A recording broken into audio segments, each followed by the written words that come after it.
interesante. El domingo pasado era el buen pastor, hoy es la viña, la vid y los sarmientos. Y es una imagen muy interesante, porque para los catequistas es una suerte, ya que pueden traducirla e interpretarla al lenguaje moderno, el lenguaje de las conexiones, esas conexiones desde una fibra óptica potente, que puede a través de ese canal traer miles de imágenes, de voz, en fin, de todo lo que significa estas nuevas tecnologías, y a través de las distintas ramificaciones, los sarmientos, pues poderlo ver en miles de hogares. Pues bien, es el día de las conexiones. La conexión con Dios y la conexión desde Dios con todos y cada uno de nosotros, con cada una de nuestras comunidades. Por eso es una imagen muy interesante que podéis explotar. Pero cabe preguntarnos, ¿realmente nos sentimos profundamente conectados a Dios en nuestra vida diaria, cotidiana? Como nos recordará también la lectura de San Juan y la lectura de los Hechos de los Apóstoles y por supuesto el Evangelio. ¿Nos sentimos realmente conectados a Dios? Y desde Dios nos sentimos conectados entre nosotros. ¿Realmente vivimos esa filiación conexa que se convierte en fraternidad a través de esas conexiones? Un saludo y escuchemos con atención las lecturas de hoy. Lectura de los Hechos de los Apóstoles. En aquellos días, llegado Pablo a Jerusalén, trataba de juntarse con los discípulos, pero todos le tenían miedo porque no se fiaban de que fuera realmente discípulo. Entonces Bernabé se lo presentó a los apóstoles. Saulo les contó cómo había visto al Señor en el camino, lo que le había dicho y cómo en Damasco había predicado públicamente el nombre de Jesús. Saulo se quedó con ellos y se movía libremente en Jerusalén, predicando públicamente el nombre del Señor. Hablaba y discutía también con los judíos de lengua griega, que se propusieron suprimirlo. Al enterarse los hermanos lo bajaron a Cesarea y lo enviaron a Tarso. La iglesia gozaba de paz en toda Judea, Galilea y Samaria. Se iba construyendo y progresaba en la fidelidad al Señor y se multiplicaba animada por el Espíritu Santo. El Señor es mi alabanza en la gran asamblea.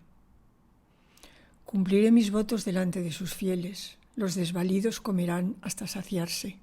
Alabarán al Señor los que lo buscan. Viva su corazón por siempre. Lo recordarán y volverán al Señor, hasta los confines del orbe.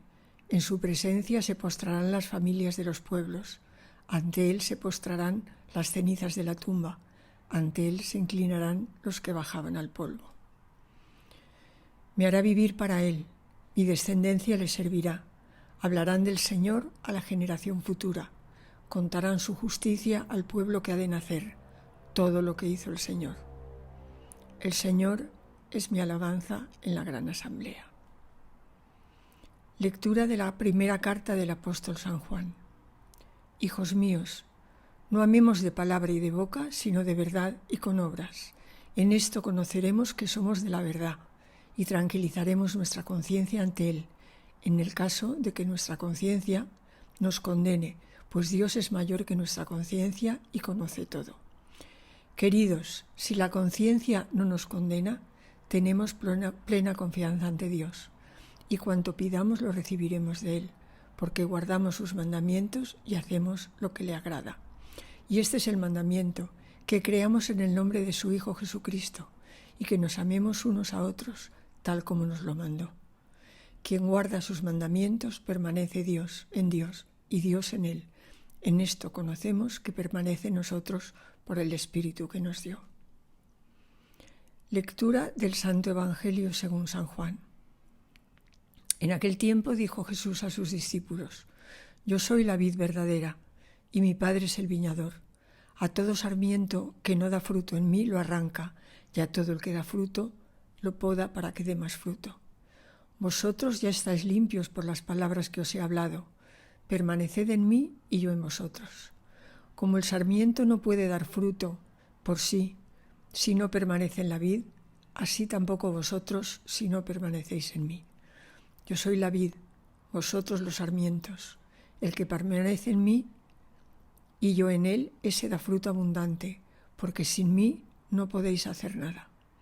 Al que no permanece en mí lo tiran fuera, como el sarmiento, y se seca. Luego los recogen y los echan al fuego, y arden. Si permanecéis en mí, mis palabras permanecen en vosotros.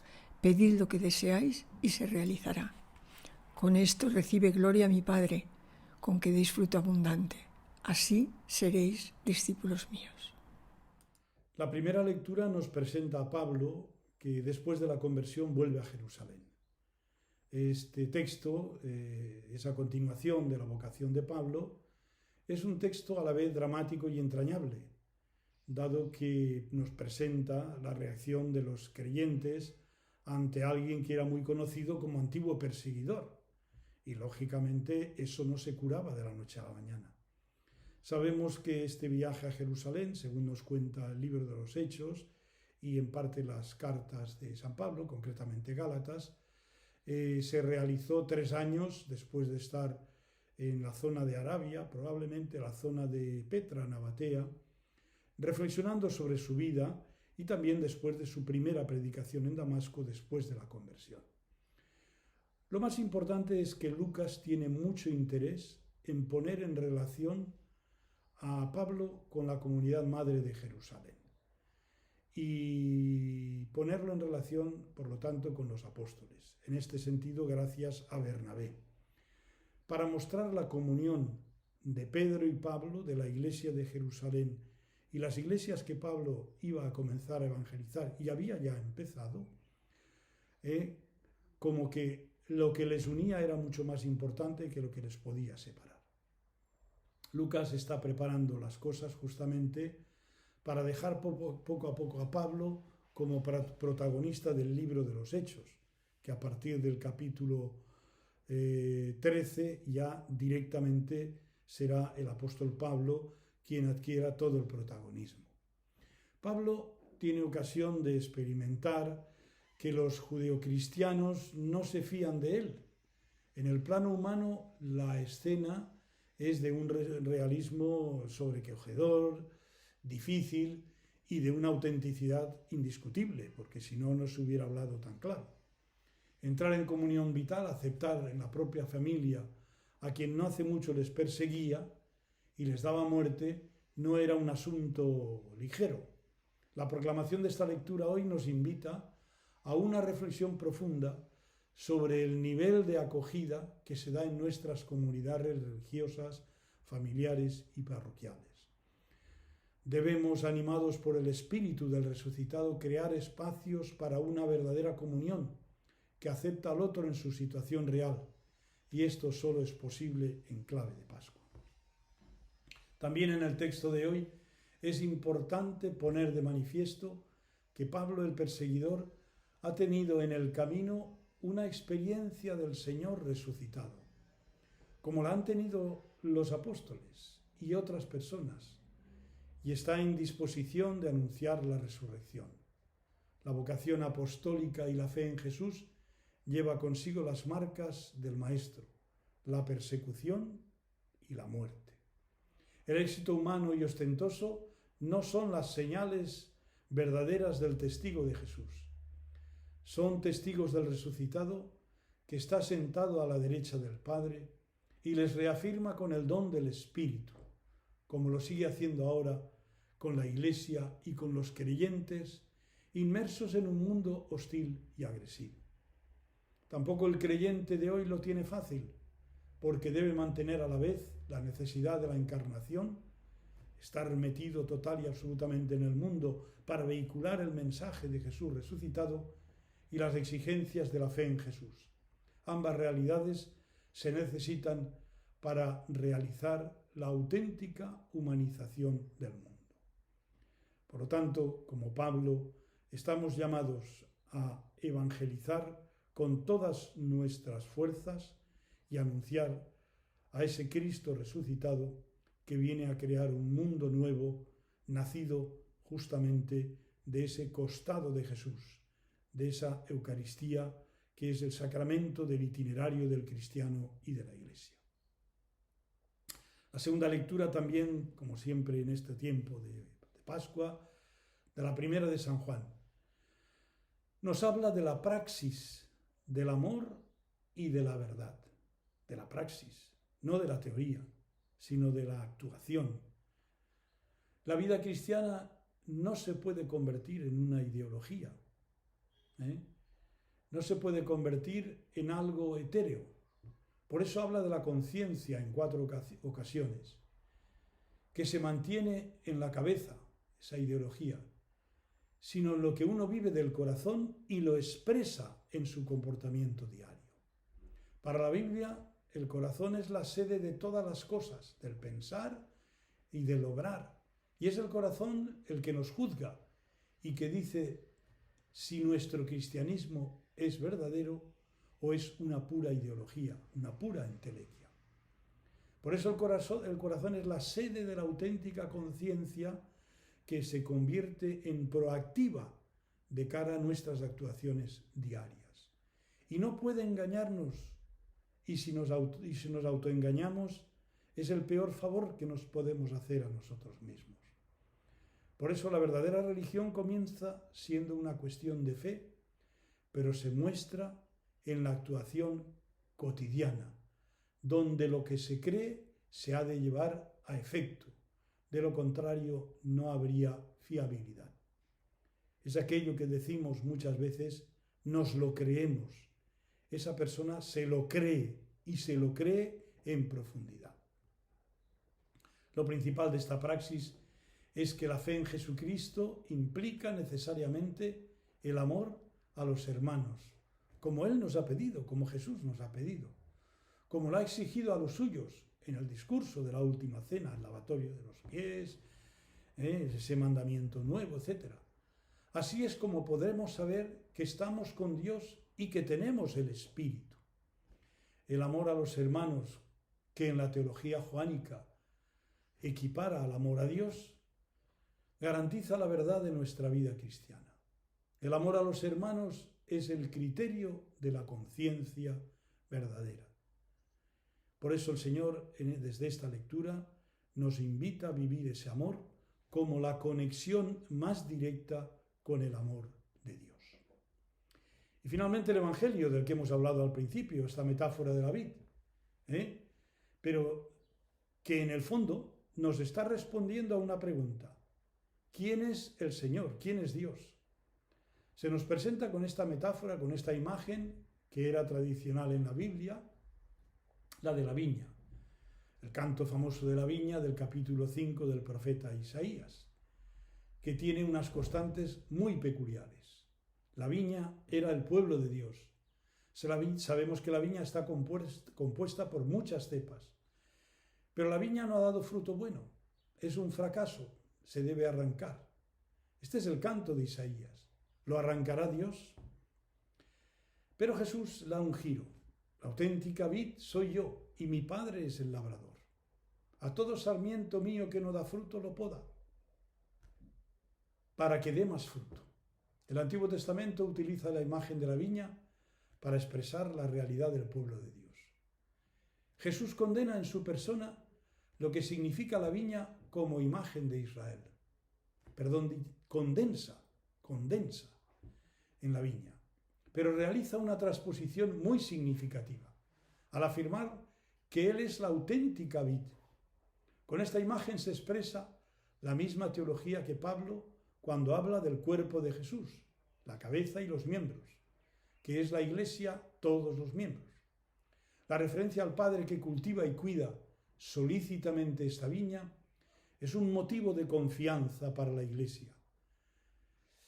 Debemos decir que desde la teología de San Juan, la respuesta a este canto es distinta. No es necesario que Dios la arranque.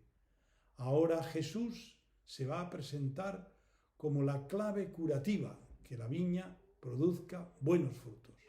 Ese es el objetivo que tiene el Señor con nosotros.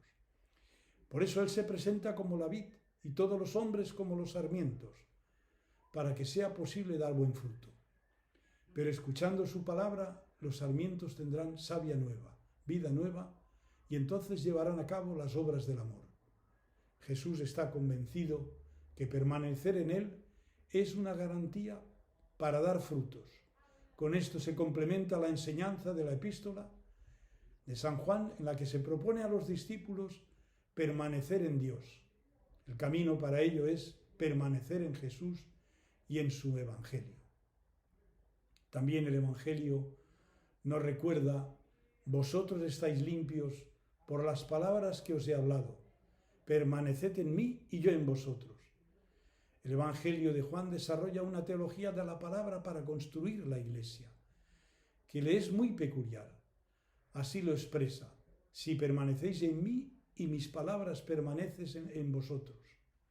Hay dos afirmaciones paralelas en este fragmento. Permaneced en mí, mis palabras permanecen en vosotros y vosotros en mis palabras. Hay que subrayar esto para animar a nuestros hermanos en la fe a cuidar la comunión con Jesús personalmente y cuidar la escucha, acogida y realización de la palabra de Dios. Como veis y decíamos al principio, una conexión con Dios y una conexión desde Dios entre nosotros. Feliz domingo de Pascua. La Iglesia sigue creciendo a partir de Pentecostés, que nosotros celebraremos el 23 de mayo.